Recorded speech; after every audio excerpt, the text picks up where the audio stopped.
Sasa inaaswa. Hao ni mbaya. Wayanga wengine walikuwa kawaida. Unajua mimi sijaanza kuvuta bangi leo. Mimi nilikuwa naivutia hata shule wakati nilikuwa shule. Lakini kitu ya ajabu sijaibeba kiberiti mimi. Nilikuwa naihakisha na school moto. Alafu sasa ametisha hiyo. Unaona hiyo ni kali. Ngoja niwaambie.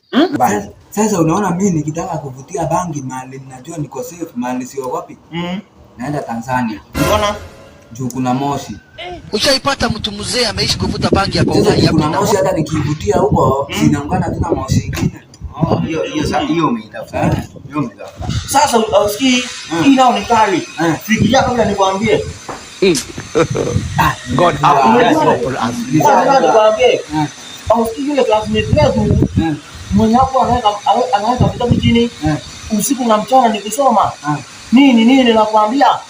Sinjana toka naye soko. Akaniambia ninunulie kitu. Ausikii nini? Nilimnunulia gazeti endelee kusoma.